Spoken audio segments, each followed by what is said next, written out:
നമസ്കാരം എല്ലാ പ്രേക്ഷകർക്കും വിഷു ആശംസകൾ. ഈ വിഷുദിനത്തിൽ നമ്മളോടൊപ്പം ഇന്നൊരു ഗസ്റ്റ് എത്തിയിട്ടുണ്ട്. നമുക്കറിയാം ഇപ്പോൾ തിയേറ്ററിലൊക്കെ വളരെ ഹിറ്റായിട്ട് ഓടിക്കൊണ്ടിരിക്കുന്ന 100 കോടി ക്ലബ്ബിൽ കയറിയിട്ടുള്ള വാഴ സെക്കൻഡ്. എല്ലാവർക്കും ഭയങ്കര ഇഷ്ടമായിട്ടുള്ള ഒരു സിനിമയാണല്ലേ വാഴ സെക്കൻഡ്. അതിൽ ഒരു 4-5 സീനിലോളം അഭിനയിച്ച നമ്മുടെ പ്രദേശത്തുള്ള ഒരു കലാകാരിയാണ് ഇന്ന് ആ ഒരു സിനിമാ വിശേഷങ്ങളായിട്ട് നമ്മുടെ സ്റ്റുഡിയോയിൽ എത്തിയിട്ടുള്ളത്. നമുക്ക് പരിചയപ്പെടാം. നമസ്കാരം ശ്രീലക്ഷ്മി, ഹാപ്പി വിഷു. നമസ്കാരം, ഹാപ്പി വിഷു. ആ ഒരു ഹാപ്പി കാണാനില്ലല്ലോ ശ്രീലക്ഷ്മിയുടെ മുഖത്ത്. ഹാപ്പിയാണ്. ഞാൻ ആദ്യമായിട്ടാണ് ശ്രീലക്ഷ്മി ഒരു ഇന്റർവ്യൂ അറ്റൻഡ് ചെയ്യുന്നത് അല്ലെ? ഇനി ഇവിടുന്ന് അങ്ങോട്ട് ഒരുപാട് ഇന്റർവ്യൂ അറ്റൻഡ് ചെയ്യാനുള്ള ഭാഗ്യം ഉണ്ടാവട്ടെ എന്ന് ആദ്യം തന്നെ ആശംസിക്കുന്നു. അപ്പോൾ വാഴ സെക്കൻഡില് 100 കോടി ക്ലബ്ബിൽ കയറിയ ഒരു പടമാണ് അല്ലേ? അപ്പോൾ പ്രതീക്ഷിച്ചിരുന്നോ അങ്ങനെ ഒരു സിനിമയിൽ ചെറിയ ഭാഗങ്ങളിലായി കൂടിയാണെങ്കിൽ അതിൽ വരുമ്പോൾ അതൊരു 100 കോടി ക്ലബ്ബ് അല്ലെങ്കിൽ ഇത്ര ഹിറ്റാവും, തിയേറ്ററിലൊക്കെ ഇങ്ങനെ നിറഞ്ഞു ഒഴുകുന്ന അല്ലേ? ഇതിപ്പോ കുട്ടികളായാലും അല്ലെങ്കിൽ ഫാമിലീസിനൊക്കെ കാണാൻ പറ്റിയിട്ടുള്ള ഒരു മൂവിയാണ്. അപ്പൊ അങ്ങനെ കരുതിയിരുന്നോ ആ ഒരു സിനിമയുടെ ഭാഗമാകുമ്പോ? വാഴ എന്ന് പറഞ്ഞിട്ടുള്ള മൂവി ലൈക്ക് നമുക്കത് കേൾക്കുമ്പോൾ തന്നെ അറിയാം അതിനൊരു എക്സ്പെക്ട് ചെയ്യണതുണ്ടോ, ഓഡിയൻസ് എക്സ്പെക്ട് ചെയ്യണ സംഭവം ഉണ്ടല്ലോ. അത് വാഴ എന്നുള്ളത് പറയുമ്പോൾ ഓക്കെ, പക്ഷെ ഞാൻ അതിൻ്റെ ഒരു പാർട്ടായിരിക്കും എന്നുള്ളത് ഞാൻ അങ്ങനെ ആഗ്രഹിച്ചിട്ടുണ്ട്. ലൈക്ക് എനിക്ക് ഫ്രം വെരി സ്മോൾ പാഷനാണ്, അഭിനയിക്കാനൊക്കെ ഇഷ്ടമാണ്. പക്ഷെ അതൊരിക്കലും ഇത്ര പെട്ടെന്ന് ഇത്രയും വലിയൊരു മൂവിയുടെ പാർട്ടാവാൻ പറ്റുമെന്ന് എക്സ്പെക്ട് ചെയ്തിട്ടില്ല. കാരണം ഞാൻ ട്രൈ ചെയ്ത് വേറെ ഷോർട്ട് ഫിലിംസ് ചെയ്തു. പെട്ടെന്നായിരുന്നു ഒരു ഓഡിഷൻ അറ്റൻഡ് ചെയ്യാൻ വന്നതും ഒക്കെ പെട്ടെന്നായിരുന്നു. സോ അങ്ങനെ ഒരുപാട് എക്സ്പെക്ടേഷൻസ് ഒന്നും ഉണ്ടായിരുന്നില്ല. പക്ഷെ റിലീസായപ്പോൾ അത്രയെങ്കിലും ഉണ്ടായത് വെരി ഹാപ്പി. അപ്പൊ ഇപ്പൊ മരത്തങ്കോടാണ് വീട് അല്ലേ? വീട്ടിലാരൊക്കെ ഉണ്ട്? അച്ഛൻ പുറത്താണ്, അമ്മ പിന്നെ അനിയത്തി, ഞങ്ങൾ 4 പേരുള്ളത്. ഇപ്പൊ ബിടെക്കിന് പഠിക്കുകയാണ്. എവിടെ പഠിക്കണേ? വിദ്യ എഞ്ചിനീയറിംഗ് കോളേജിലാണ്. ഇപ്പൊ ബിടെക് 3rd ഇയർ കഴിഞ്ഞു, 4th ഇയർ ആണ്. 4th ഇയർ ആണ്. അപ്പൊ ഈ ഒരു സിനിമയുടെ ഭാഗമായി ഇപ്പൊ കോളേജിലേക്കൊക്കെ പോകുമ്പോ കോളേജിൽ എല്ലാവരും മൂവി കണ്ടിരുന്നോ? കണ്ടിരുന്നു. ലൈക്ക് അവരൊക്കെ ഭയങ്കര ലൈക്ക് ഞാൻ അധികം ആരോടും കുറച്ചൊരു ക്ലോസ് സർക്കിളിന് മാത്രമേ അറിയുള്ളൂ. കാരണം നമ്മള് 21 days ഒക്കെ ഷൂട്ടിംഗ് ഉണ്ടായിരുന്നു എന്നുള്ളത് ശരിയാണ്. പക്ഷെ നമ്മൾ എത്രമാത്രം അതിൽ പാർട്ടാവും അറിയില്ലല്ലോ. അപ്പൊ അങ്ങനെ കുറെ പേരോടൊന്നും പറഞ്ഞില്ല. പക്ഷെ സിനിമ കണ്ടവരൊക്കെ, പ്രത്യേകിച്ചൊരു വലിയൊരു സിനിമയല്ലേ, അവരൊക്കെ കണ്ടപ്പോൾ അവര് ഭയങ്കരമായിട്ട് എൻ്റെ അടുത്ത് വന്ന് മെസ്സേജ് അയക്കലും ലൈക്ക് കൺഗ്രാറ്റുലേറ്റ് ചെയ്ത് ദാറ്റ് ഇത്രയും വലിയൊരു സിനിമയുടെ പാർട്ടാവാൻ പറ്റിയില്ലേ, സോ ഹാപ്പി ഫോർ യു എന്നുള്ള രീതിക്ക് അങ്ങനെ ഒരുപാട് അഭിപ്രായമൊക്കെ പറഞ്ഞു. പറഞ്ഞു. ശരിക്കും വീട്ടിൽ അങ്ങനെ പ്രണയിച്ചിട്ട് വീട്ടിൽ ആരെങ്കിലും പിടിക്കേണ്ടി വന്നിട്ടുണ്ടോ? അമ്മയൊക്കെ ഭയങ്കര കൂളാണ്, നമുക്ക് അതിന്റെ ആവശ്യം വന്നിട്ടില്ല. ഇനി ആവശ്യം വരാം. ഇല്ല, ലൈക്ക് നമുക്ക് അമ്മ അങ്ങനെ സ്ട്രിക്റ്റ് അല്ലാന്നല്ല, ഐ മീൻ ആ ഒരു ഇതിൽ അതൊക്കെ ഈ പ്രായത്തിന്റെ അല്ലേ എന്ന് പറഞ്ഞിട്ട് കുറച്ച് അപ്പൊ അമ്മ കുറച്ച് ഫ്രീഡം തന്നിട്ടുണ്ട് അല്ലേ? അത് ദുരുപയോഗം ചെയ്യാറുണ്ടോ? ഇല്ല, വന്നിട്ടില്ല. നമ്മളങ്ങനെ അത്രയും നമ്മളങ്ങനെ പിടിച്ചു വെച്ചു വെച്ചാലാണ് നമുക്ക് അത് ചെയ്യേണ്ട ഒരു അവസരം വരിക. അങ്ങനെ വന്നിട്ടില്ല. അമ്മ കൂളാണ്, ഫ്രണ്ട്ലി മോഡാണോ? അതെ അതെ. ഓക്കെ. അപ്പൊ എത്ര സീനിലുണ്ടായിരുന്നു? എനിക്ക് ലൈക്ക് 21 days ഷൂട്ട് ചെയ്തതിലും ഉണ്ടായിരുന്നു. പിന്നെ അങ്ങനെ ഇങ്ങനെയൊക്കെ ആയിട്ട് കുറെ സീൻ പോവുമല്ലോ, അത്ര തന്നെ. Like 21 days continuous. അതിൽ ഇടയ്ക്ക് ഫൈറ്റിന്റെ ഒക്കെ സീൻ ഉണ്ടാവുമല്ലോ, അപ്പോഴൊക്കെ നമ്മൾ അതിൽ ഉണ്ടാവാണ്ടിരുന്നുള്ളൂ. ബാക്കിയുള്ള ദിവസമൊക്കെ ഷൂട്ടിങ്ങിന് പോവായിരുന്നു. ആ ഒരു കരയുന്ന സീൻ അല്ലേ? എനിക്ക് തോന്നുന്നു അതൊക്കെ പെട്ടെന്ന് ആളുകളുടെ മനസ്സിൽ വരുന്ന ഒരു സീനാണ്. കാരണം വളരെ ആകാംക്ഷയോട് കൂടിയിട്ടാണല്ലോ പ്രേക്ഷകർ ആ ഒരു സിറ്റുവേഷൻ നോക്കി കാണുന്നത്. അപ്പൊ എങ്ങനെയായിരുന്നു കരയാൻ? ഗ്ലിസറിൻ നമ്മൾ ആദ്യം കരയുമ്പോൾ ഗ്ലിസറിൻ ഒന്നും തന്നില്ല, നമ്മള് കരഞ്ഞു. പിന്നെ അപ്പൊ ഡയറക്ടർ പറഞ്ഞു ലൈക്ക് കണ്ണൊക്കെ ചോത്തിരിക്കണം. അപ്പൊ ഞാനും വിചാരിച്ചു എന്തിനാ ചെറിയ ഫോണ് പിടിച്ചപ്പോഴേക്കും ഇത്ര കരയുമൊക്കെ വിചാരിച്ചു. പക്ഷെ ഡയറക്ടർ പറഞ്ഞു കണ്ണ് ഭയങ്കര ചോത്തിരിക്കണം എന്നൊക്കെ പറഞ്ഞിട്ട് ഗ്ലിസറിൻ ഒഴിച്ചു തന്നു. അങ്ങനെ കൊറേ ഷോർട്ട് ഫിലിമിൽ അഭിനയിച്ചുകൊണ്ടിരിക്കുമ്പോഴാണ് ഈ ഒരു വലിയ സിനിമയിലേക്കുള്ള ഒരു എൻട്രി കിട്ടുന്നത് അല്ലേ? എനിക്ക് തോന്നുന്നു അതെങ്ങനെയായിരുന്നു ആ ഒരു ഷോർട്ട് ഫിലിം? അതിപ്പോ ഇറങ്ങിയിട്ടുണ്ടോ? അതിന്റെ വർക്ക് ഇപ്പോഴും നടക്കുന്നുണ്ടോ? അത് റിലീസ് ആവണേ, ഡബിങ്ങും കൂടി ബാക്കിയുണ്ട്. അതിലേക്ക് എങ്ങനെയാന്ന് വെച്ചാൽ നമ്മുടെ ക്ലോസ് ആയിട്ടുള്ള ഒരു ഫാമിലി ഫ്രണ്ട് ആയി. അതെങ്ങനെയാന്ന് വെച്ചാൽ ഇപ്പൊ ഞാൻ പറഞ്ഞല്ലോ, അനിയത്തി അവള് ഡാൻസിന് പോകുന്നുണ്ട്. അവളുടെ വർക്ക്ഷോപ്പിൽ ഉണ്ടായിരുന്ന ഒരു കുട്ടിയുടെ പാരന്റ് ആണ്. ആ കുട്ടിക്ക് വന്നതായിരുന്നു ജെന്നി ചേച്ചിയാണ് എനിക്ക് ഇതിൽ ഇങ്ങനെ ഉണ്ട് ഷോർട്ട് ഫിലിം. അവരുടെ മകൾക്ക് വന്നതായിരുന്നു, അത് ശ്രീലക്ഷ്മിയിലേക്ക് വരികയായിരുന്നു അല്ലേ? ശരിയായില്ല. അപ്പൊ അത് എനിക്ക് ഇങ്ങനെ എഴുതണ്ട, നീ വീഡിയോസ് ഒക്കെ ഒന്ന് ചെയ്ത് നോക്കുന്ന് പറഞ്ഞിട്ട് കുറച്ച് സ്ക്രിപ്റ്റ് ഒക്കെ അയച്ചു. ചേച്ചി അയച്ചു. അത് അറ്റൻഡ് ചെയ്തു, അത് വീഡിയോ ഒക്കെ എടുത്ത് അയച്ചു കൊടുത്തു. പിന്നെ അങ്ങനെ നിഷാന്ത് സാറ്, ഇതിന്റെ ഡയറക്ടറാണ് നിഷാന്ത് സാറാണ്, വീട്ടിൽ വന്നു ചെറിയൊരു ഓഡിഷൻ പോലെയൊക്കെ ചെയ്തു. അങ്ങനെയാണ് ആള് സെലക്ട് ആയത്. പിന്നെയാണ് ഈ ഒരു വലിയ പ്രോജക്റ്റിന്റെ ഭാഗമാവുന്നത്. അപ്പോൾ ആദ്യം ജെനി ചേച്ചിയോടാണ് നന്ദി പറയേണ്ടത് അല്ലേ? കാരണം അവരുടെ മകൾക്ക് വന്നത് ഒരു മറ്റൊരാൾക്ക് കൊടുക്കുക എന്ന് പറഞ്ഞാൽ അതിനും വലിയൊരു മനസ്സ് വേണമല്ലോ അല്ലെ? അത് ചേച്ചിയുടെ മനസ്സ് കാരണമാണ്. അപ്പൊ എനിക്ക് തോന്നുന്നു അതിലും വലിയൊരു ആളുടെ മോളാണെങ്കിലും നല്ല ടാലന്റഡ് ആ, ഡാൻസ് പാട്ട് എല്ലാത്തിലും ടോപ്പാണ്. അപ്പൊ ആൾക്ക് ഇതിലും വലിയൊരു ഇതിന് വേണ്ടിട്ടായിരിക്കും. ലൈക്ക് അങ്ങനെ എല്ലാരും ചെയ്യില്ലല്ലോ. നമ്മള് ഒരേ ഫീൽഡില് ഒരുപാട് ആഗ്രഹിക്കുന്ന ആൾക്ക് ഇങ്ങനെ ചെയ്തു കൊടുക്കാന്ന് പറയുന്നത് അത് വലിയൊരു മനസ്സ് വേണം. അതെ, അത് ചേച്ചിയോട് തന്നെയാണ് ഏറ്റവും വലിയ താങ്ക്സ്. ചേച്ചി, നിഷാന്ത് സാറ്, പിന്നെ സാജൻ സാറ് വഴിയാണ് എനിക്ക് ഈ ഓഡിഷൻ അറ്റൻഡ് ചെയ്യാൻ പറ്റിയത്. പിന്നെ രാജേഷ് സാറിന്റെ ഒരു ഭയങ്കര സപ്പോർട്ടായിരുന്നു എനിക്ക്. എന്താ പറയാ, ഞങ്ങള് ഇത് കഴിഞ്ഞിട്ടും പേഴ്സണലി വിളിച്ച് സാറിനോട് സംസാരിക്കുകയൊക്കെ ചെയ്തു. അപ്പൊ ആളും ഭയങ്കര സപ്പോർട്ടീവാണ്. ഒരുപാട് സന്തോഷം. സിനിമ അപ്പോ ചെറുപ്പം മുതലുള്ള ഒരു സ്വപ്നമായിരുന്നോ? എനിക്ക് ചെറുപ്പം എൻ്റെ അച്ഛൻ ഭയങ്കര ലൈക്ക് ഇതിനൊക്കെ വേണ്ടി കുറേ നടന്നിരുന്ന ഒരാളായിരുന്നു. അപ്പൊ എനിക്ക് അച്ഛനൊരു പോയിന്റ് ഓഫ് ലൈഫിൽ നിന്ന് നിർത്തി, ലൈക്ക് ഇതങ്ങനെ എല്ലാവർക്കും ശരിയാവുന്ന ഒരു ഇതല്ലല്ലോ. അപ്പൊ ഒരു പോയിന്റിൽ അച്ഛൻ അത് സ്റ്റോപ്പ് ചെയ്ത് പേഴ്സണൽ ലൈഫിലേക്ക് നീങ്ങി. എനിക്ക് അച്ഛനായിരിക്കും അതിന്റെ ഒരു സംഭവങ്ങൾ എനിക്ക് അപ്പോ അച്ഛന് നടക്കാതെ പോയ ആഗ്രഹങ്ങൾ മകളിലൂടെ സാധിക്കാനുള്ള ഒരു പരിശ്രമത്തിലാണ്. അച്ഛനും ഭയങ്കര എക്സൈറ്റഡ് ആണ്. ലൈക്ക് എനിക്ക് ഇങ്ങനെ ഇതൊക്കെ പറയുമ്പോ അച്ഛൻ ഒരുപാട് നടന്നിട്ടുണ്ടല്ലേ, അപ്പൊ അച്ഛൻ ആ ഒരു ഇതറിയാം. സോ അച്ഛൻ ഭയങ്കര സപ്പോർട്ടാണ്. അത് അപ്പൊ അച്ഛൻ സിനിമ കണ്ടിട്ട് എന്താണ് പറഞ്ഞത്? കണ്ടിരുന്നില്ലേ അച്ഛൻ? അച്ഛൻ ഭയങ്കര എക്സൈറ്റഡ് ആയിരുന്നു സിനിമ ഇറങ്ങണേക്കാളും മുന്നേ. കാരണം ഇത്രയും അച്ഛനൊക്കെ ഒരുപാട് ആഗ്രഹിച്ചിരുന്ന ഒരു സ്ഥലം, അവിടേക്ക് ഒരു ഇത്തിരി ലൈക്ക് അവിടേക്ക് എത്തിപ്പെട്ടൂരോ എന്നുള്ള രീതിക്ക് അച്ഛൻ ഭയങ്കര പ്രൗഡാണ്. അപ്പോൾ ആദ്യമായിട്ടൊരു സിനിമ എന്ന് പറയുമ്പോൾ അത് വലിയൊരു സ്വപ്നമല്ലേ? നമ്മളൊരു ഷോർട്ട് ഫിലിം ചെയ്യുന്ന അല്ലെങ്കിൽ ഒരു വീഡിയോ ആൽബം ചെയ്യുന്ന പോലെയല്ല, അത് എൻ്റെ ഡിഫറെൻ്റ് ആയിട്ടുള്ള ഒരു സ്ഥലമാണ്, ആളുകളാണ്. അങ്ങനെ ആദ്യമായിട്ട് പോവുകയാണ്, അത് ഫസ്റ്റ് ടൈം അല്ലേ? അപ്പോൾ എന്തായിരുന്നു ഒരു ക്യൂരിയോസിറ്റി ഉണ്ടായിരുന്നോ? എനിക്ക് ആദ്യം ഓഡിഷൻ, വാഴയുടെ ഓഡിഷനാണ് നമുക്ക് അറിഞ്ഞു. എവിടെയായിരുന്നു ഓഡിഷൻ? ഓഡിഷനും സെയിം ആലുവയിലായിരുന്നു. അപ്പൊ ഓഡിഷൻ ഉണ്ടെന്ന് പറഞ്ഞപ്പോ ഞാൻ പറഞ്ഞു വാഴയില്ലേ, അങ്ങനെയൊന്നും കിട്ടുന്നില്ല, നമുക്ക് പോകുന്നും വേണ്ട, ഞങ്ങൾ വേറെ ഒരു ഫംഗ്ഷനിലൊക്കെ ആയിരുന്നു. പക്ഷെ അമ്മ പറഞ്ഞു എന്തിനാ ഇപ്പൊ നമുക്ക് ഇങ്ങനെ ഒരു ചാൻസ് കിട്ടി, നിനക്ക് ഇഷ്ടമാണ് ചെയ്തോക്കാലോ, പൊക്കോന്ന് പറഞ്ഞു.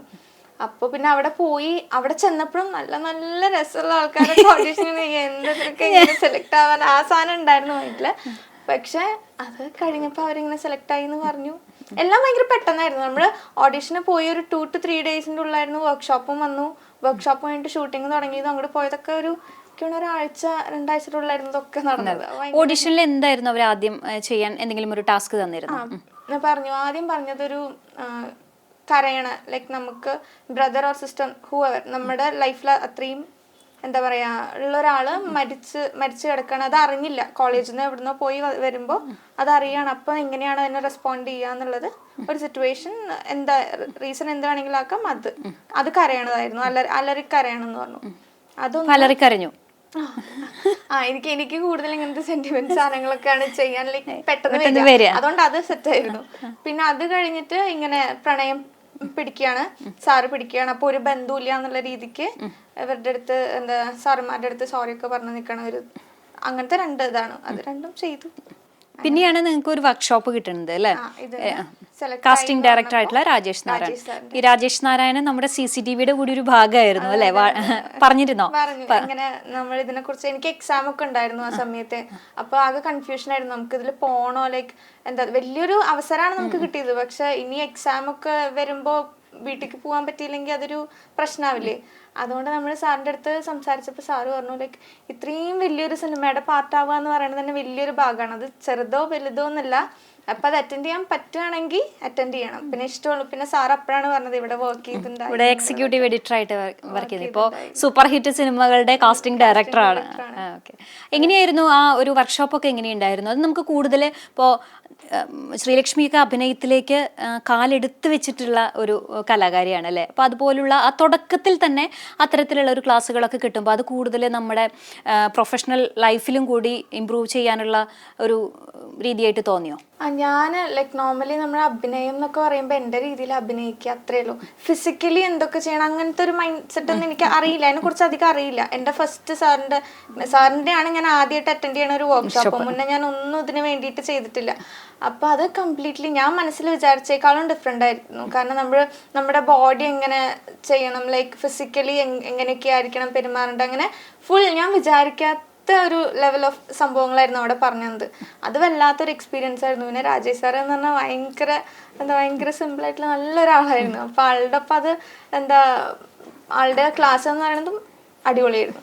അപ്പോൾ ഇനി കൂടുതൽ ചാൻസുകളൊക്കെ വരുമ്പോൾ ഇത്തരത്തിൽ ആ ക്ലാസ്സുകളൊക്കെ ഒരുപാട് യൂസ്ഫുൾ ആയിരിക്കും അല്ലേ? അതെ, ലൈക്ക് സാറ് പറഞ്ഞ ഓരോ കാര്യങ്ങൾ നമ്മൾ അവിടെ ചെയ്യുമ്പോഴാണെങ്കിലും എല്ലാവർക്കും എല്ലാവരും അത് ചെയ്യുമ്പോൾ നമുക്ക് സാറെന്ന് പറഞ്ഞ പോലെയാണ് നമുക്കങ്ങനെ മനസ്സിലാവും. ആൾ അത്രയും അടിപൊളിയായിട്ടാണ് ക്ലാസ് എടുക്കും. അതെല്ലാവർക്കും അത് അങ്ങോട്ട് അപ്ലൈ ചെയ്യാൻ പറ്റും. ആളുടെ ക്ലാസ് അറ്റൻഡ് ചെയ്ത് കഴിഞ്ഞ് കഴിഞ്ഞാൽ നമുക്ക് ആ സാറ് പറഞ്ഞ പോലെ തന്നെ അത് എക്സിക്യൂട്ട് ചെയ്യാൻ പറ്റും. ഇപ്പോൾ ഈ ഒരു സിനിമ എന്ന് പറയുമ്പോൾ ഇപ്പോൾ നമ്മളിപ്പോൾ പുതിയ ഭാഷയിൽ പറയുകയാണെങ്കിൽ ഒരു ജെൻസി ടൈപ്പ് അല്ലേ? എനിക്ക് തോന്നുന്നു അവരുടെ ഇപ്പോൾ നോർമലായിട്ട് അവരുടെ ലൈഫിൽ സംഭവിക്കുന്ന കാര്യങ്ങളുണ്ട്. അപ്പോൾ ഒരു സ്കൂൾ ലൈഫ് ആവട്ടെ, അതിൽ പ്രണയത്തിൽ പെടുന്നവരുണ്ടാവാം, അതുപോലെ തന്നെ ലഹരി ഉപയോഗത്തിലേക്ക് വരുന്നുണ്ട്. അപ്പോൾ മാത്രമല്ല ആ ഒരു സിനിമയുടെ ഏറ്റവും വലിയൊരു സ്പെഷ്യാലിറ്റി ആയിട്ട് എനിക്ക് തോന്നിയത് ഇതൊക്കെ നടന്നിട്ടുണ്ടെങ്കിലും അവസാനം എന്താണ് ലൈഫ് എന്നുള്ളത് അവരെ ബോധിപ്പിക്കാൻ കൂടിയുള്ള ഒരു മെസ്സേജ് ആ ഒരു സിനിമയിലുണ്ട്. പക്ഷെ ചില സിനിമയിൽ ഇപ്പോൾ യൂത്തിൻ്റെ സിനിമകളാണെങ്കിൽ പോലും ആ ഒരു രീതിയിലായിട്ട് പിന്നെ ഒരു മെസ്സേജിലേക്ക് പലപ്പോഴും പോവാറില്ല. പക്ഷേ ജെൻസികളെ സംബന്ധിച്ചിടത്തോളം ആ സിനിമയൊക്കെ അവർ വളരെ നല്ല രീതിയിൽ ആക്സെപ്റ്റ് ചെയ്യുന്നവരാണ്. പക്ഷേ ഇതൊരു മെസ്സേജ് കൂടിയാണ്. അപ്പോൾ യഥാർത്ഥത്തിൽ ഇപ്പോൾ നിങ്ങളുടെ സ്കൂൾ ലൈഫൊക്കെ ആയിട്ട് അത് റിലേറ്റഡ് ആയിട്ട് തോന്നിയോ ഓരോ ഷോട്ടൊക്കെ എടുക്കുമ്പോൾ? ടീച്ചേഴ്സിൻ്റെ ഒക്കെ, പ്രത്യേകിച്ച് ടീച്ചേഴ്സിൻ്റെ ഒക്കെ പെരുമാറ്റം പിള്ളേരുടെ അടുത്തുള്ള അതൊക്കെ റിലേറ്റബിൾ ആയിരുന്നു. പിന്നെ എല്ലാ ഓഡിയൻസിനും ഒരുപോലെ ഇഷ്ടമാവാനുള്ള കാരണം അതായിരിക്കും. കാരണം മെസ്സേജ് ആണെങ്കിലും എങ്ങനെയാണ് ഓരോ ഏജിന് പിള്ളേരുടെ മനസ്സ് എല്ലാവർക്കും അങ്ങനെ ആ മൂവി കണ്ടാൽ എനിക്ക് തോന്നുന്നു കുറെ ടീച്ചേഴ്സിനാണെങ്കിലും മനസ്സിലാവും എങ്ങനെയാണ് പിള്ളേരെ ട്രീറ്റ് ചെയ്യേണ്ടത്. അല്ലെങ്കിൽ പാരൻസിനാണെങ്കിലും പിള്ളേരുടെ ഇമോഷൻസ് എന്താ, അതൊക്കെ എല്ലാവർക്കും റിലേറ്റ് ചെയ്യാൻ പറ്റും. ഒരാൾക്കെങ്കിലും അതിൽ ഏതെങ്കിലും ഒരു സിറ്റുവേഷൻ റിലേറ്റ് ചെയ്യാൻ പറ്റും എന്ന് പറയുന്നതിൻ്റെ റീസൺ അതായിരിക്കും. കാരണം ഏതെങ്കിലും ഒരു സിറ്റുവേഷനിലൂടെ എല്ലാ ആൾക്കാരും വൺസ് ഇൻ ലൈഫ് പോയിട്ടുണ്ടാവും ആ സിനിമയിൽ. അപ്പം അത് അത് വിപിൻ സാറിൻ്റെ ആണെങ്കിലും സവൻ സാറിൻ്റെ ആണെങ്കിലും എഴുത്തിൻ്റെയും അവരുടെ ആ ഒരു ഇതിൻ്റെയാണ്. അത് എൻ്റെ എനിക്കാണെങ്കിലും ഇപ്പം ഞാൻ പറഞ്ഞ പോലെ ടീച്ചേഴ്സിൻ്റെ അതൊക്കെ നമുക്ക് വൺസ് ഇൻ മൈ ലൈഫ് എവിടെയെങ്കിലും നമ്മൾ ഏതെങ്കിലും ഒരു സിറ്റുവേഷനിൽ നമുക്കത് റിലേറ്റഡ് ആയിട്ട് തോന്നിയിട്ടുണ്ട്. ഇപ്പോൾ ഇതിൽ സംബന്ധിച്ചോളം എല്ലാവരും പുതുമുഖങ്ങളാണ് അല്ലേ? അതായത് അഭിനയിക്കുന്നവർ എല്ലാവരും പുതുമുഖങ്ങളാണ്. അപ്പോൾ എക്സ്പീരിയൻസ്ഡ് ആയിട്ടുള്ള ആളുകളെക്കാൾ കൂടുതൽ ഒരു പുതിയ ആളുകളുടെ കൂടെ, അതും നിങ്ങളൊക്കെ ഏകദേശം ഒരേ ഏജ് കീപ്പ് ചെയ്യുന്ന ആളുകളാണ്. അപ്പോൾ അങ്ങനെ ആ ഒരു സിറ്റുവേഷൻ എന്തായിരുന്നു? ആദ്യത്തെ ഒരു മൂവിയാണ്, പുതിയ ആളുകളാണ്, എങ്ങനെയായിരുന്നു? അവിടുത്തെ ഒരു പ്രത്യേകത എന്താണെന്ന് വെച്ചാൽ, കാരണം എല്ലാവരും ഇപ്പോൾ അതിലെ മെയിൻ ഹാഷിർ, അലൻ, ആ ഒരു ടീമായിട്ട് യൂട്യൂബേഴ്സ് ആണ് അല്ലേ? അവരൊക്കെ ഭയങ്കര കഷ്ടപ്പെട്ട് ഹാർഡ് വർക്ക് ചെയ്ത് വന്നതാ. അപ്പൊ അതിന്റെ ആ ഒരു എളിമ എന്നില്ലേ എല്ലാവർക്കും അതായിരുന്നു. എല്ലാവരും അങ്ങനെ ഭയങ്കര ജാട അഹങ്കാരം വെച്ചിട്ടുള്ള ആൾക്കാരല്ല. എല്ലാവരും ഡൗൺ ടു എർത്ത് നമ്മുടെ അടുത്ത് നന്നായി സംസാരിക്കുന്ന ആൾക്കാരാ. അതുകൊണ്ട് നമുക്ക് അങ്ങനെ ഈവൻ അവരുടെ അടുത്താണെങ്കിലും നല്ല കമ്പനി ആവാൻ പറ്റിയത് അവരുടെ ഒരു പേഴ്സണാലിറ്റി കാരണം. അങ്ങനെ ഒരു നടന്മാർ അങ്ങനത്തെ ഒന്നും ഉണ്ടായിരുന്നില്ല ആ സെറ്റിൽ. നമുക്ക് ഈക്വലി എല്ലാവരുടെ അടുത്തും ആ സെറ്റിലെ എല്ലാ ക്രൂ മെമ്പേഴ്സും അങ്ങനെ ഒരുപാട് ഹാർഡ് വർക്ക് ചെയ്ത് വന്നിട്ടുള്ള ആൾക്കാരാണ്. അപ്പൊ അതുകൊണ്ട് തന്നെ നമുക്ക് അവരുടെ അടുത്ത് ഇടപഴകാനും അങ്ങനെ ഒരു പ്രഷർ ഇല്ല. നമുക്ക് അങ്ങനെ അയ്യോ അങ്ങനെയൊന്നുമില്ല. നമുക്ക് ഭയങ്കര കൂളായിരിക്കും എല്ലാവരുടെ അടുത്തും നമുക്ക് പെരുമാറാനൊക്കെ ആയിട്ട്. ഇപ്പോൾ സിനിമ എപ്പോഴും മനസ്സിൽ, നേരത്തെ പറഞ്ഞു മനസ്സിലൊരു സ്വപ്നം ഉണ്ടായിരുന്നു സിനിമ എന്ന്. അപ്പോൾ നമ്മൾ ആ ഒരു മനസ്സിലുള്ള ഒരു ഇമേജ് തന്നെയായിരുന്നോ യഥാർത്ഥത്തിൽ ആ ഒരു ഷൂട്ടിംഗ് സെറ്റിലേക്ക് പോയപ്പോൾ? ഭയങ്കര സിമ്പിളാ. ഞാൻ വിചാരിച്ച പോലെ ഇപ്പൊ നമ്മൾ ഔട്ട് കാണുമ്പോൾ നമ്മൾ പ്രത്യേകിച്ച് അതിന്റെ ഒരു ജിൽജിൽ പാർട്ടിലായിരുന്നു. ഞാൻ ഒരു പാർട്ടായിരുന്നു സ്കൂൾ ടൈം. പിന്നെ അത് മൊത്തത്തിൽ കാണുമ്പോൾ വേറൊരു ഇമോഷനും സെക്കൻഡ് പാർട്ടിൽ കണ്ടിട്ടുണ്ടല്ലോ. അപ്പൊ അതൊക്കെ അവരുടെ ഞാൻ വിചാരിച്ചിരുന്നത് വലിയ ഈശ്വര ഭയങ്കര വലിയ, പക്ഷെ അവിടെ നിൽക്കുമ്പോൾ അത് ഭയങ്കര ഒരു സിമ്പിൾ ആയിട്ടുള്ള അത്ര പ്രഷറൊന്നും ഇല്ലാത്ത, പക്ഷെ അവര് കുറെ പ്രഷർ എടുക്കുന്നുണ്ട് നമുക്കറിയാത്തതുകൊണ്ടാണ്.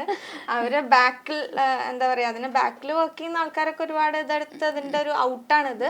പക്ഷെ എന്നാലും ഭയങ്കര സിമ്പിൾ ആയിട്ടുള്ള ഒരു പരിപാടിയാണ്. വർക്ക് ചെയ്യണം.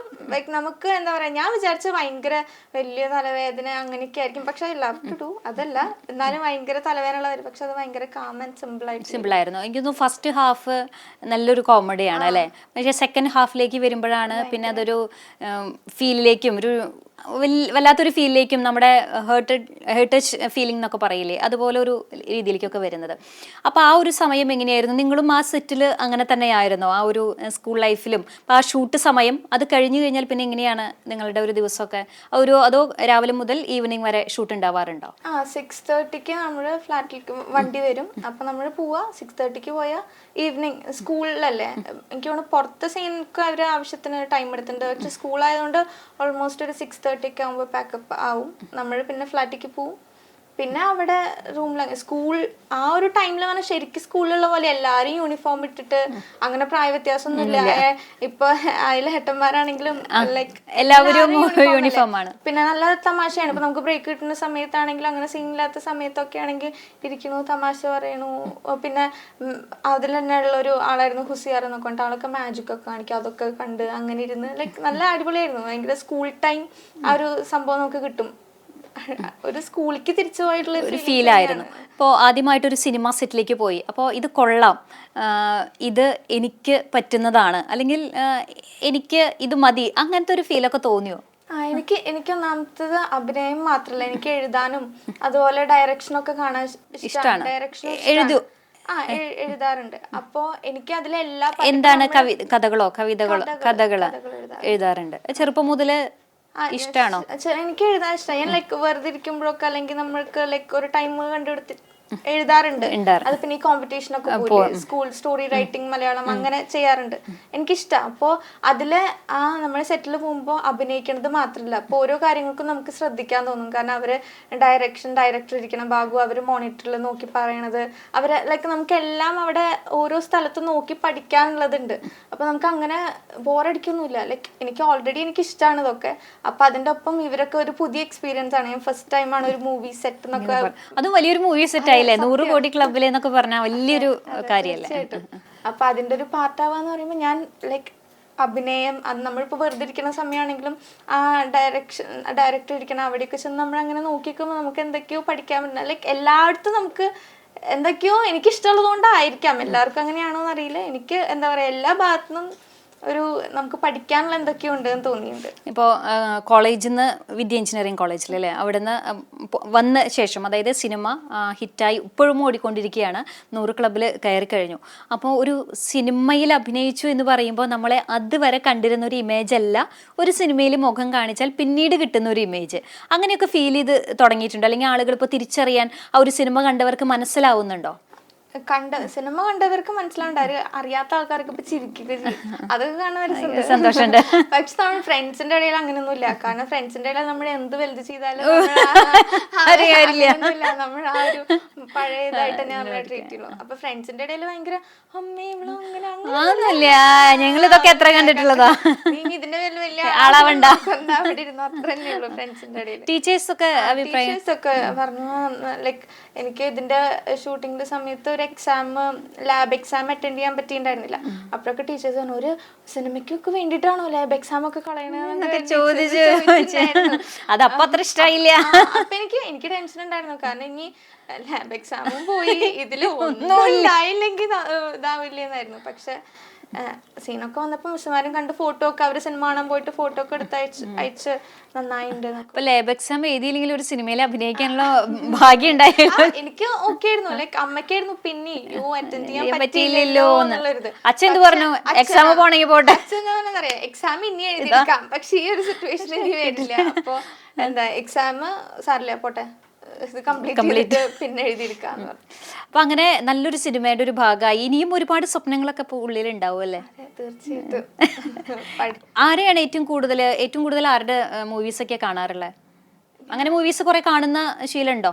സിനിമകൾ കാണും. അതിപ്പോ അങ്ങനെയൊന്നുമില്ല. എനിക്ക് കുറച്ചുകൂടി മലയാളത്തിലെ പഴയ പടങ്ങളൊക്കെ കാണാൻ ഇഷ്ടമാണ്. അത് എല്ലാവരുടെയും ഇന്നൊരു ജോണർ എന്നല്ല, എല്ലാം ഇഷ്ടമാണ്. ഇപ്പോ തമിഴും കാണും. തമിഴ് മലയാളം എനിക്ക് ഒന്നുകൂടി കൂടുതൽ ഇഷ്ടം. അപ്പൊ വീട്ടുകാരൊക്കെ എന്ത് പറയണു ഇപ്പോ? കാരണം മരത്തംകോട് തികച്ചും ഒരു ഗ്രാമീണമായിട്ടുള്ള ഒരു പ്രദേശമാണ് അല്ലേ. അപ്പോൾ നമ്മുടെ നാട്ടിൽ നിന്ന്, ഞാനൊരു വേലൂക്കാരിയാണ്, ഏകദേശം ആ ഒരു അടുത്ത് നിൽക്കുന്നതാണ്. അപ്പോൾ നമ്മുടെ നാട്ടിൽ നിന്ന് ഒരു കൊച്ചു കലാകാരി ഒരു സിനിമയിലൊക്കെ പോയി, അതും നല്ല ഹിറ്റായിട്ടുള്ള ഒരു സിനിമയിൽ അഭിനയിച്ചു എന്ന് പറയുമ്പോൾ നാട്ടുകാരെ സംബന്ധിച്ചിടത്തോളം അത് വലിയൊരു നമ്മുടെ നാട്ടിലൊരു കുട്ടിയല്ലേ, അല്ലെങ്കിൽ നമ്മുടെ നാട്ടിലൊരു കലാകാരിയല്ലേ എന്നൊക്കെ പറയുമ്പോൾ അതൊക്കെ അഭിമാനിക്കാവുന്ന കാര്യമാണ്. അത്തരത്തിലൊക്കെ അഭിപ്രായങ്ങളൊക്കെ കേട്ടിട്ടുണ്ട്. വീട്ടിൽ നിന്ന് ഇപ്പൊ അമ്മയ്ക്കാണെങ്കിൽ ഇപ്പോഴും കുറെ പേര് ഇങ്ങനെ കണ്ടിട്ട് ആ സിനിമയിൽ കണ്ടിട്ട് എനിക്ക് ഒന്നുകൂടി വലിയ സിനിമയിലായതുകൊണ്ടായിരിക്കും ചെറിയൊരു സീനാണെങ്കിലും ശ്രദ്ധിക്കപ്പെട്ടത്. ആൾക്കാർ കണ്ടപ്പോ പെട്ടെന്ന് അമ്മയെ വിളിച്ച് ചോദിച്ചു ഇങ്ങനെ അഭിനയിച്ചിട്ടുണ്ടായിരുന്നു, നന്നായിട്ടുണ്ട് കേട്ടാന്നൊക്കെ പറഞ്ഞിട്ട് കുറെ റിലേറ്റീവ്സ് അറിയുന്ന ആൾക്കാരൊക്കെ അമ്മയെ വിളിച്ചിരുന്നു. പിന്നെ ഇപ്പൊ എന്റെ വീട്ടിൽ നിന്നാണെങ്കിലും സത്യം പറഞ്ഞാൽ എന്റെ വീട്ടിൽ അങ്ങനെ എല്ലാവർക്കും ഇതിനോട് അങ്ങനെ അത്ര താല്പര്യമുള്ളവരല്ല. ഞാനാണ് കുറച്ചൊരു കലാകാരി. അങ്ങനെയല്ല, അങ്ങനെ ഈ സിനിമ ഒക്കെ പറഞ്ഞു കഴിഞ്ഞാൽ എന്തോ വലിയ തെറ്റാണ്, പ്രശ്നമാണ്. ഓക്കെ, ഇപ്പോഴും അതുപോലെ ആളുകൾ ഉണ്ട് അല്ലേ? സേഫ് ആയിരിക്കണം, സേഫ് ആവില്ലേ, അങ്ങനത്തെ ഒക്കെ ടെൻഷൻ ഉണ്ടാ. നമ്മൾ ഇതാവണോണ്ടല്ല, ലൈക്ക് അങ്ങനത്തെ ഒക്കെ ഓരോ ന്യൂസുകളൊക്കെ കേൾക്കണ ടെൻഷനാണ്, അത്രേ ഉള്ളൂ. പക്ഷെ അവരൊന്നും അതിനെ കുറിച്ച് അധികം കൺസേൺഡ് അല്ല. ഇപ്പൊ ഇറങ്ങിയാലും ഇറങ്ങിയില്ലെങ്കിൽ എന്താ, അവർക്ക് ഇതിനെ കുറിച്ച് അങ്ങനെ നമ്മളെ സപ്പോർട്ട് ചെയ്യണം. അപ്പൊ ഒക്കെ പോയിട്ട് വാ, നിങ്ങൾക്ക് ഇഷ്ടമല്ലേ ചെയ്യുക, അങ്ങനത്തെ ആൾക്കാരുണ്ട്. ശ്രദ്ധിക്കണം കേട്ടാ. ഇപ്പൊ എന്റെ അമ്മൂമ്മയാണെങ്കിൽ അമ്മൂമ്മയ്ക്ക് അവിടെ എത്തണ വരെ ഭയങ്കര ടെൻഷനായിരുന്നു. അമ്മൂമ്മ ഓക്കെയല്ലേ, കുഴപ്പമൊന്നുമില്ല, വേണമ്മോ, ഇതൊക്കെ ആവശ്യമുണ്ടോ, അങ്ങനത്തെ ഒക്കെ ആളാ. പക്ഷെ ഓക്കെയാണ്, നമുക്ക് അങ്ങനെ കുറെ റെസ്ട്രിക്ഷൻ അങ്ങനെ ബുദ്ധിമുട്ടൊന്നുമില്ല. കാരണം അമ്മയും അച്ഛനും നല്ല സപ്പോർട്ടാണല്ലോ. ഇപ്പൊ അമ്മയ്ക്ക് ഒരു പോയിന്റ് ഓഫ് ടൈം വരെ തീരെ താല്പര്യം ഉണ്ടായിരുന്നില്ല കേട്ടാ എനിക്ക്. പിന്നെ എനിക്ക് ഇഷ്ടമാണ് എന്ന് അറിയണോണ്ട് ഞാൻ അനിയത്തി നന്നായി ഡാൻസ് കളിക്കും. അപ്പൊ അനിയത്തി എന്താ ചെയ്യുന്നത്? അവള് എയ്ത്തില് അവള് നന്നായി ഡാൻസ് കളിക്കും. അമ്മയ്ക്ക് ഡാൻസ് കളിക്കുന്നതും പാട്ട് പാടുന്നതൊക്കെ ഭയങ്കര ഇഷ്ടമാണ്. ശ്രീലക്ഷ്മി ഡാൻസും പാട്ടും ഉണ്ടോ? പാട്ടില്ല, ഡാൻസ് ഓക്കെ. ഡാൻസ് പഠിച്ചിട്ടുണ്ടോ? ഡാൻസ് പഠിച്ചില്ല. രണ്ടുപേരും ഒക്കെ പാടുന്നു കേട്ടല്ലോ. ഇല്ല, അമ്പലത്തിന്റെ അവിടെയില്ലേ വീടുമാരത്തങ്കൂടെ അമ്പലത്തിന്റെ തൊട്ടടുത്ത്, അവിടുന്ന് ഒരാൾ പറഞ്ഞു ശ്രീലക്ഷ്മി നന്നായി പാടുന്ന കുട്ടിയെന്ന്. അല്ല, അത് പറഞ്ഞു വാഴയിൽ അഭിനയിച്ച ശ്രീലക്ഷ്മി. ഒരിക്കലും അല്ല, ഞാൻ പാടി കഴിഞ്ഞു കഴിഞ്ഞാ ഇല്ല, പാട്ടില്ല, എനിക്ക് കേൾക്കാൻ ഇഷ്ടം, പാടില്ല, ഡാൻസ് ഇതാ. അപ്പൊ അനിയത്തിയൊക്കെ നന്നായി ഡാൻസ് കളിക്കും. അപ്പൊ അമ്മയ്ക്ക് ഭയങ്കര ഇഷ്ടമാണ്. അപ്പൊ അതിന് സപ്പോർട്ട് ചെയ്യാനും ഇതൊക്കെ ഇഷ്ടമാണ്. അപ്പൊ ഞാനൊക്കെ ഇങ്ങനെ കുറെ കംപ്ലൈന്റ് പറയും, അമ്മയ്ക്ക് എന്റെ മാത്രം എനിക്ക് അഭിനയിക്കാൻ ഇഷ്ടമാണ്, അമ്മയ്ക്ക് അത് അങ്ങനെ കംപ്ലൈന്റ് ഒക്കെ പറയും. അപ്പൊ ആ ഒരു പോയിന്റിൽ അമ്മയ്ക്ക് തോന്നിയോണോ ആ കുട്ടിക്ക് അതെ, ഞാൻ കാരണം ഭാവി കളഞ്ഞു പറയരുത്. അമ്മയ്ക്ക് ഇതിന് പാട്ടായപ്പോ അമ്മയ്ക്ക് ഇഷ്ടമായി. വലിയ അമ്മയ്ക്കും ഇങ്ങനത്തെ ടെൻഷനൊക്കെ ഉണ്ട്. ഈ ഫീൽഡ് എന്ന് പറയുമ്പോ കേട്ടിടത്തോളായിരിക്കും. അല്ല, നമ്മളത് കേട്ടിട്ടുള്ള ഒരു വ്യൂ ഓഫ് പോയിന്റ് വെച്ചിട്ടാണ് നമ്മളത് പറയുന്നത്, ജഡ്ജ് ചെയ്യുന്നത്. അവിടെ പോയി ഒരു പാട്ടാകുമ്പോ അമ്മയ്ക്ക് ഒരു ഭയങ്കര ഒരു വെക്കേഷൻ മോഡായിരുന്നു. പിന്നെ അമ്മയും അച്ഛനും ഒരേപോലെ സപ്പോർട്ടിലുണ്ട്. നമുക്ക് അങ്ങനെ പുറത്തുനിന്നൊരു നമുക്ക് നോക്കണ്ടെന്നല്ല, അങ്ങനെ റെസ്ട്രിക്ട് ചെയ്യില്ല. കാരണം അമ്മയും അച്ഛനും കൂടെ ഉണ്ടല്ലോ. അപ്പൊ അങ്ങനത്തെ പ്രശ്നങ്ങളൊന്നുമില്ല. എന്നാലും എല്ലാരും കുറച്ചിങ്ങനെ അവരോടും ചോദിക്കാൻ തുടങ്ങി, ഇങ്ങനെ മുരളിയുടെ മോളിങ്ങനെ അഭിനയിച്ചിട്ടുണ്ടല്ലേ എന്നൊക്കെ ചോദിക്കുമ്പോ അതറിയില്ലേ, അത് അവർക്കും അങ്ങനത്തെ ഒരു ഇതായി, അവരെ അറിയുന്ന ആൾക്കാരോടൊക്കെ ചോദിക്കും. ഓക്കെ, അപ്പൊ എന്തായാലും ഫസ്റ്റ് ഷോട്ട്, അതായത് ക്യാമറയ്ക്ക് മുന്നിൽ ഫസ്റ്റ് ഷോട്ട്, അത് എങ്ങനെയാ റീടേക്ക് പോയിരുന്നോ? അവിടുത്തെ ഒരു പ്രത്യേകത, എനിക്ക് പിന്നെയും ഷോർട്ട് ഫിലിം ചെയ്തു എന്ന് പറഞ്ഞില്ലേ, അതിനാണ് എനിക്ക് കുറെ റീടേക്ക് പോയിട്ടില്ല. പക്ഷെ ഇവിടെ ഓരോ ആംഗിളൊക്കെ വെക്കാൻ വേണ്ടിയിട്ട് മാറ്റണതേ ഉള്ളൂ. അങ്ങനെ റീടേക്കിന്റെ പരിപാടി ഒന്നുമില്ല. അതിപ്പോ നമ്മുടെ എന്നല്ല, കുറെ ആർട്ടിസ്റ്റുകളുടെ ഞാൻ ശ്രദ്ധിച്ചോളം പല പല ആംഗിളിൽ നിന്ന് എടുക്കാൻ അവർ ഫോക്കസ് ചെയ്യണല്ലോ. ഒരെണ്ണത്തിൽ തന്നെ കുറെ റീടേക്ക് ഒന്നും പോയിട്ടില്ല. പിന്നെ ഒന്നാമത്തെ രാജേഷ് സാറ് ഒരു ക്ലാസ് ഒക്കെ കഴിഞ്ഞിട്ട് നമ്മളെ പ്രാക്ടീസ് ചെയ്യിച്ചിട്ടാണല്ലോ അങ്ങോട്ട് കൊണ്ടുപോവുക. അപ്പൊ വേറെ അവിടുത്തെ ആർട്ടിസ്റ്റുകൾക്കാണെങ്കിലും അങ്ങനത്തെ ഒരു പ്രശ്നം ഞാൻ ശ്രദ്ധിച്ചിട്ടില്ല. അപ്പൊ ക്യാമറയുടെ മുമ്പിൽ നിൽക്കുമ്പോ വല്ലാത്തൊരു ഭയം ഒന്നും ഉണ്ടായിരുന്നില്ല അല്ലെ? ടെൻഷനും ഉണ്ടായിരുന്നില്ല, കോൺഫിഡന്റ് ആയിരുന്നു? കോൺഫിഡന്റ് അല്ല, ഞാൻ കോൺഫിഡന്റ് ആയിരുന്നു. പക്ഷെ എനിക്ക് അങ്ങനെ പേടി തെറ്റും അങ്ങനത്തെ ഒന്നും ഉണ്ടായിരുന്നില്ല. എനിക്ക് ചെയ്യാൻ പറ്റിയത് കുറച്ചാണെങ്കിൽ എന്തെങ്കിലും ചെയ്യണം, ലൈക്ക് അത് മോശമാവരുത്, ചെയ്യാൻ കിട്ടിയത് എന്താ വെച്ചാൽ ചെയ്യണം, അങ്ങനത്തെ ഒരു മൈൻഡ് സെറ്റ് ആയിരുന്നു ഉണ്ടായിരുന്നത്. പിന്നെ നേരത്തെ പറഞ്ഞ പോലെ കുറച്ചും കൂടി ഇമോഷണൽ ആണ് പെട്ടെന്ന് വരും. ഈ സിനിമയിൽ ശ്രീലക്ഷ്മിക്ക് കൂടുതൽ അങ്ങനത്തെ സീൻസ് ആണ് കിട്ടിയിരിക്കണേ തോന്നുന്നില്ലേ? കരയുന്ന സീൻ അല്ലെ, ഒരു സീനായിരുന്നു. അപ്പൊ അതുകൊണ്ട് വലിയ ടെൻഷൻ ഇല്ലാതെ ചെയ്യാൻ പറ്റി. ഇല്ല, അതുകൊണ്ടും എനിക്കത് പെട്ടെന്ന് എനിക്ക് അതെന്താണ്ടാന്ന് അറിയില്ല, എനിക്ക് പെട്ടെന്ന് കൂടുതൽ ഇമോഷണൽ ആവണ സീനുകളാണ് ഇഷ്ടം. ഇപ്പൊ സിനിമയാണെങ്കിൽ അങ്ങനത്തെ ഒക്കെ ഇതൊക്കെ കാണാനാ കൂടുതൽ ഇഷ്ടം. ഇമോഷണൽ ഭയങ്കര ഹാപ്പി ഇഷ്ടമല്ല, കൂടുതൽ ആ ഒരു കൈൻഡ് ഓഫ് സാധനങ്ങൾ ഇഷ്ടം. ഇനി എന്താണ് ഇനി ഫ്യൂച്ചർ ഒരു പ്ലാൻ? ഇപ്പൊ ബിടെക് 4th ഇയറിലേക്ക് ആയി അല്ലേ? ഇനി എന്താണ് ഒരു ഫ്യൂച്ചർ പ്ലാൻ? എനിക്ക് സത്യം പറഞ്ഞാൽ ബിടെക് എന്ന് പറയുന്നത് അമ്മയുടെ പ്ലാൻ ആയിരുന്നു. അമ്മയുടെ പ്ലാൻ എന്റെ ഇഷ്ടത്തിന്. അപ്പൊ അമ്മ ഇത് കഴിഞ്ഞിട്ട് നമുക്ക് അമ്മോട് സംസാരിക്കാം. അമ്മയുടെ ഇഷ്ടത്തിനാണോ ബിടെക്? എനിക്ക് ബിടെക് കംപ്ലീറ്റ് ചെയ്യണം. എന്തായിരുന്നു ശരിക്കും ശ്രീലക്ഷ്മിയുടെ ഒരു പ്ലാൻ? ഞാൻ +2 കഴിഞ്ഞിട്ട് പൂനെയിലെ ഒരു ഡ്രാമ ഇൻസ്റ്റിറ്റ്യൂട്ടില് അവിടെ പോയിട്ട് പഠിക്കാൻ. അഭിനയം തന്നെയായിരുന്നു മോഹം? അഭിനയം ലൈക്ക് ഏത് ആ ഫീൽഡിലെ അച്ഛൻ്റെ കിട്ടിയത് ടെക്നിക്കൽ സൈഡ് ആണെങ്കിൽ എനിക്ക് ഡയറക്ഷൻ ആണെങ്കിൽ ഡയറക്ഷൻ ആക്ടിങ് ഇത് രണ്ടും എനിക്ക് മൈൻഡിലുള്ള ഒരു പരിപാടിയായിരുന്നു. അതുകൊണ്ട് എനിക്ക് പൂനെ അവിടെ പോണം, ഡ്രാമ ഇൻസ്റ്റിറ്റ്യൂട്ടിന്റെ അവിടെ പോയി പഠിക്കണം എന്നൊക്കെ പറഞ്ഞു. അമ്മ പറഞ്ഞു അതൊന്നും ഇപ്പൊ നടക്കില്ല കുട്ടി, ലൈക്ക് നമുക്ക് എപ്പോഴും സേഫ് ആയിരിക്കാൻ ഒരു ഡിഗ്രി ഒക്കെ വേണ്ടേ. അപ്പൊ ആദ്യം നീ അത് ചെയ്യേ, അത് കഴിഞ്ഞിട്ട് ഇപ്പൊ പറഞ്ഞിട്ടേ ഈ 4 കൊല്ലത്തെ കഴിഞ്ഞിട്ട് നീ പൂനെയില എവിടെയാ പോയി പഠിച്ചോളൂ, ആ സർട്ടിഫിക്കറ്റ് ഒന്ന് അമ്മയ്ക്ക് കൊടുത്താൽ മതി. അത്ര ഉത്തരവാദിത്തം ശ്രീലക്ഷ്മിക്ക് ഇപ്പോഴുള്ളൂ. ബിടെക്കിന്റെ സർട്ടിഫിക്കറ്റ് അമ്മയെ ഏൽപ്പിക്കണം, പൂനെ പോണം. അപ്പൊ അപ്പോഴും ഒരു ആക്ടിങ് ഡയറക്ഷൻ തന്നെയാണ് മനസ്സിൽ ഉള്ളത് അല്ലേ? അതെ, അത് മനസ്സിലുണ്ട്. ഒപ്പം ലൈക്ക് ഒരിക്കലും വേറെ നമുക്ക് പറയാൻ പറ്റില്ലല്ലോ. ഇപ്പൊ എന്റെ അച്ഛനെ സംബന്ധിച്ചാണെങ്കിൽ അച്ഛൻ ഒരുപാട് ആഗ്രഹിച്ചിട്ടുള്ളതാണ് കുറെ എഴുത്ത്. അച്ഛന് റീടെസ്റ്റിനൊക്കെ അച്ഛന് പൈസ കൊടുക്കുക അച്ഛൻ. അതൊക്കെ അച്ഛൻ കൊണ്ട് ഡ്രാമയ്ക്ക് ചേരുക, ഡ്രാമ പോയി കാണുക, എഴുതുക, അങ്ങനെ നടന്നിട്ടുള്ള ഒരാളാണ്. അപ്പോ അച്ഛന് വേണ്ടിട്ടെങ്കിലും ലൈക്ക് അച്ഛനും കൂടി അച്ഛന്റെ പേര് പറഞ്ഞിട്ടാണ് അപ്പൊ അല്ല, എനിക്ക് പേഴ്സണലി ഇഷ്ടമാണെങ്കിൽ കൂടി എന്താ അച്ഛന്റെയും കൂടി ഇത് കണ്ടപ്പോ നമുക്ക് അച്ഛനെ തന്നെ അങ്ങനെ സപ്പോർട്ട് ചെയ്യാനുള്ള ഒരു ആൾക്കാരുണ്ടായിരുന്നില്ല. അച്ഛനും അമ്മയും ഇടം വല്ല നിന്ന് സപ്പോർട്ട് ചെയ്യാണ്. അപ്പൊ ഫോർ ഷുവർ ലൈക്ക് എനിക്ക് ചെയ്യാൻ പറ്റുന്നിടത്തോളം ചെയ്യും. പിന്നെ ബിടെക്കും ഒപ്പം എനിക്ക് ജോലി വേണല്ലോ, വേണം. ജോലി വേണം, ഒപ്പം ഇതും ട്രൈ ചെയ്യണം. നമുക്ക് എന്താ ഏതാന്ന് അറിയില്ലല്ലോ. അനിയത്തി എന്ത് പറഞ്ഞു? കാരണം അനിയത്തിയുടെ ഫ്രണ്ട്സ് ഒക്കെ അങ്ങനെ ചേച്ചി സിനിമയിൽ അഭിനയിച്ചതിനെ കുറിച്ചൊക്കെ ചോദിക്കാറുണ്ടോ? ഒരുപാട് പേര് ചോദിക്കാറുണ്ട്. ലൈക്ക് അവർക്കൊക്കെ ഭയങ്കര വലിയ സംഭവമാണല്ലോ. അങ്ങനെയൊക്കെയാണ്. പാറു അത്രയ്ക്കൊന്നും ചെറുത് വളർന്നു വരട്ടെ എന്നിട്ട് നമുക്ക് പറയാം. അവളും പറഞ്ഞു അത്രയ്ക്കൊന്നും ഇല്ല, എനിക്കറിയാം. അവർക്ക് എന്താ ഫ്രണ്ട്സ് അല്ലേ, അവരങ്ങനെ ചേച്ചീനെ ഭയങ്കരമായിട്ട് വലിയ ഇതാണുള്ളൊരിതാണ്. അപ്പോ ഈ ഒരു വിഷുവിനെ സംബന്ധിച്ചിടത്തോളം വലിയൊരു വിഷു കൈനീട്ടാണ് ശ്രീലക്ഷ്മിക്ക് കിട്ടിയത് അല്ലെ? കാരണം അച്ഛന്റെ സ്വപ്നം കൂടി ശ്രീലക്ഷ്മിയിലൂടെ സാധിച്ചെടുത്തിട്ടുള്ള ഒരു സന്തോഷം ഉണ്ടാവും. അപ്പോൾ മാത്രമല്ല ഫാമിലിയെ സംബന്ധിച്ചിടത്തോളം വലിയൊരു വിഷു കൈനീട്ടം. എങ്ങനെയാണ് അപ്പോൾ ഈ ഒരു വിഷുവിന്റെ ആഘോഷമൊക്കെ? ഈ സർപ്രൈസ് കൂടുതലാണ്. അതെ, അച്ഛൻ എന്താ പുറത്താണ്. പക്ഷെ എന്നാലും ഞങ്ങള് വിഷു എല്ലാം നോർമലി എല്ലാം വിഷു എന്നല്ല ഓണം എല്ലാം നമ്മള് അടിച്ചു പൊളിക്കും. കാരണം പ്രത്യേകിച്ച് ഞങ്ങളുടെ ഏരിയ എന്ന് പറയുന്നത് തറവാട് എല്ലാരും ഉണ്ട്. എന്റെ അച്ഛന്റെ റിലേറ്റീവ്സ് ഒക്കെ പരന്ന് കിടക്കുക അങ്ങനെ. അപ്പൊ എന്തൊരു ഫംഗ്ഷൻ ഉണ്ടെങ്കിലും എല്ലാരും കൂടിയിട്ട് നല്ല രസമാണ്. അപ്പൊ വിഷുവും അതുപോലെ സിനിമ എന്ന് പറഞ്ഞിട്ടുള്ളത് ഇപ്പത്തെ ഒരു പെട്ടെന്ന് വന്നൊരു സ്പെഷ്യാലിറ്റി ആണെങ്കിലും ഇനിയും വരുമെന്ന് പ്രതീക്ഷിക്കാം അല്ലെ, ചാൻസുകളൊക്കെ. പിന്നെ അതിനുശേഷം എന്തെങ്കിലും അങ്ങനെ സിനിമ ഫീൽഡിൽ നിന്ന് ആരെങ്കിലും വിളിക്കുക അങ്ങനെ എന്തെങ്കിലും ഉണ്ടായിട്ടുണ്ടോ? സമയാവണേ ഉള്ളൂ. പിന്നെ ഇത് ഈ പറഞ്ഞ പോലെ ഈ സിനിമയുടെ വളരെ വലിയൊരു സിനിമയുടെ ചെറിയൊരു ഭാഗമാണല്ലോ. അപ്പൊ എന്നാലും കുറെ പേര് കണ്ടു എന്നുള്ളതിൽ ഒരുപാട് സന്തോഷം. ഇപ്പൊ ഇതുവരെ ലൈക്ക് ഞാൻ തീരെ എക്സ്പെക്ട് ചെയ്തില്ല. ഞാൻ അമ്മോട് ചോദിച്ചു, അതിന് മാത്രം എനിക്ക് സീനൊന്നുമില്ലല്ലോ, ഞാൻ എന്തിനാ ഇന്റർവ്യൂ ഒക്കെ എന്ന് ചോദിച്ചു. അതല്ല, പിന്നെ നിതീഷ് പറഞ്ഞിട്ടുണ്ടായിരുന്നു. അപ്പൊ ഞാൻ ഒരു കാര്യം എന്താന്ന് വെച്ചാല് CCTVയുടെ ഒരു പ്രത്യേകത എന്താന്ന് പറഞ്ഞാൽ CCTV സ്റ്റുഡിയോയില് എല്ലാവരും തുടക്കത്തിൽ നമ്മുടെ ചുറ്റുമുള്ള ഒരുപാട് കലാകാരന്മാരെയായാലും കലാകാരികളെയായാലും ഒക്കെ നമ്മൾ പ്രോത്സാഹിപ്പിക്കാറുണ്ട്. അപ്പോൾ അവർ ചെയ്തത് ഒരു ചെറുതോ വലുതോ എന്നുള്ളതല്ല, അവർ ഒരു പ്രോജക്റ്റിൻ്റെ ഭാഗമാണെങ്കിൽ അവർ എന്തായാലും ഒരു കലാകാരനാണല്ലോ അല്ലെങ്കിൽ കലാകാരിയാണല്ലോ. അങ്ങനെ നമ്മുടെ സ്റ്റുഡിയോയിൽ വന്ന് ഫസ്റ്റ് ഇൻ്റർവ്യൂ ചെയ്തിട്ടുള്ളവരൊക്കെ ഇന്ന് വലിയ വലിയ നിലയിലാണ്. വലിയ ആക്ടറായിട്ടുള്ളവരുണ്ട്, ആക്ട്രസ് ആയിട്ടുള്ളവരുണ്ട്, പാട്ടുകാരുണ്ട്, ഡിറക്ഷൻ ഉണ്ട്. അങ്ങനെ സിനിമാ മേഖലകളിൽ തന്നെ ഒരുപാട് ആളുകളുണ്ട്. അതൊക്കെ CCTVന്ന് ആദ്യം ഇൻ്റർവ്യൂ കഴിഞ്ഞ് പോയിട്ടുള്ളവരാണ്. അപ്പം നമ്മൾ കലാകാരൻ ഇവിടെ വരുമ്പോൾ നമ്മൾ പറയും, ഇവിടെ ആദ്യമായിട്ട് ഇൻ്റർവ്യൂവിന് ഇരുന്നവരൊന്നും മോശക്കാരായിട്ടില്ല, അവരൊക്കെ ഇപ്പം നല്ല തിളങ്ങുന്ന സ്ഥലത്ത് നിൽക്കുന്ന ആളുകളാണ്. അപ്പോൾ എനിക്ക് തോന്നുന്നു ശ്രീലക്ഷ്മിക്കും അതുപോലെ എന്തായാലും അങ്ങനെ ഒരു അവസരം ഉണ്ടാവട്ടെ. ഭഗവാൻ അതിനുള്ള എല്ലാ അനുഗ്രഹങ്ങളും തരട്ടെ എന്ന് ആശംസിക്കുകയാണ്. അപ്പോൾ ഇനിയും ഒരുപാട് സിനിമാ പ്രതീക്ഷകളുണ്ട്, മോഹങ്ങളുണ്ട്. മാത്രമല്ല വീട്ടുകാരുടെ ഒരുപാട് സപ്പോർട്ടൊക്കെ ഉണ്ട്. അപ്പോൾ ഇനിയും ഒരുപാട് വലിയ വലിയ പ്രൊജക്റ്റിൻ്റെ വലിയ വലിയ ഭാഗമാവാൻ സാധിക്കട്ടെ എന്ന് ആശംസിക്കുന്നു. ഇനി നമ്മുടെ പ്രേക്ഷകരോട് എന്താണ് പറയാനുള്ളത്? വിഷുവാണ്, സിനിമ കണ്ടു, വിജയിപ്പിച്ചു, 100 കോടി ക്ലബിൽ കയറി. ഇനി കാണാത്തവരുണ്ടെങ്കിൽ കാണാൻ പറയാം അല്ലേ? എനിക്ക് തോന്നുന്നു ഇപ്പോൾ ശ്രീലക്ഷ്മിനെ ഇനി എന്തായാലും കാണാത്തവരുണ്ടെങ്കിൽ കാണും. നമ്മുടെ ഭാഗത്തുള്ള അല്ലെങ്കിൽ നമ്മുടെ നാട്ടിലുള്ള കുട്ടിയാണല്ലോ എന്നുള്ളത് ഉണ്ടാവുമല്ലോ. അപ്പോൾ എന്താണ് നമ്മുടെ പ്രേക്ഷകരോട് പറയാനുള്ളത്?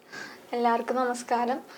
ഇത്രയും വലിയൊരു സിനിമയുടെ ഒരു ചെറിയ ഭാഗമാവാൻ കഴിഞ്ഞാൽ ഒരുപാട് സന്തോഷം. നിങ്ങൾ ആരെങ്കിലും സിനിമ കാണാത്തവരുണ്ടെങ്കിൽ തീർച്ചയായിട്ടും കാണണം. കാരണം ഇന്നൊരു ഏജ് ഗ്രൂപ്പിലേക്കുള്ളതല്ല, എല്ലാ ഏജിലെ ആൾക്കാർക്കും ഒരുപോലെ കണ്ട് എൻജോയ് ചെയ്യാനും ഇമോഷൻ ആവാനും പറ്റിയൊരു പവർ പാക്ക് മൂവിയാണ്. അപ്പം എല്ലാവരും കാണണം. പിന്നെ ഇത് ഒരു ചെറിയ തുടക്കമായിട്ട് ഞാൻ കാണുകയാണ്. ചെറുതല്ല, വലിയൊരു തുടക്കമാണ് എനിക്ക്. ഇതിൽ ഒരുപാട് സന്തോഷം. നിങ്ങളെല്ലാവരും കണ്ട് അഭിപ്രായം പറയണം. Thank you. ഇപ്പോൾ ശ്രീലക്ഷ്മി ഇനിയും ഒരുപാട് വലിയ പ്രോജക്റ്റുകൾ കിട്ടട്ടെ, വലിയ വലിയ സിനിമകൾ ഉണ്ടാവട്ടെ. അച്ഛൻ്റെ ആഗ്രഹം ശ്രീലക്ഷ്മിയുടെ സാധിക്കട്ടെ, ശ്രീലക്ഷ്മിയുടെ കൂടെ സാധിക്കട്ടെ. പിന്നെ മാത്രമല്ല ഒരു ഡയറക്ഷനൊക്കെ ഇനി പഠിക്കാൻ പോവുകയാണെന്നാണ് പറഞ്ഞത്. അപ്പോൾ ഒരു വലിയ സംവിധായകയും കൂടി ആവാനുള്ള ആഗ്രഹമുണ്ട്. അതിന് ഈശ്വരാനുഗ്രഹം ഉണ്ടാവട്ടെ. എനിക്ക് തോന്നുന്നു അങ്ങനെ ഒരു സംവിധായകയ്ക്ക് ആയാൽ അച്ഛന് കൂടി ഒരു ചാൻസ് കൊടുക്കാം അല്ലേ? അച്ഛന്റെ പേരാണ്, അച്ഛന് വേണ്ടിയിട്ടാണ് ഞാൻ സംവിധായിക. ഇഷ്ടമാണ്, അച്ഛനും ആഗ്രഹമാണ്. അപ്പൊ എന്തെങ്കിലും ഒരു പോയിന്റിൽ അച്ഛൻ ഇപ്പോഴും എഴുതുന്ന ഒരാളാ. അപ്പൊ അച്ഛനും അങ്ങനെ ആഗ്രഹം ഉണ്ടെങ്കിൽ അച്ഛനും ആദ്യം ഡയറക്ടർ ആക്കിയിട്ടുണ്ടെങ്കിൽ അപ്പൊ എന്തായാലും ഒരാളിലൂടെ ഒരു കുടുംബത്തിന്റെ അല്ലെ കുടുംബത്തിന്റെ ആഗ്രഹം കൂടിയാണ് സഫലമാകാൻ പോകുന്നത്. അപ്പൊ അതിനുള്ള എല്ലാ ഭാഗ്യങ്ങളും ഈശ്വരൻ തരട്ടെ എന്ന് ആശംസിക്കുന്നു. അതോടുകൂടി ഒരിക്കൽ കൂടി ഹാപ്പി വിഷു. Thank you.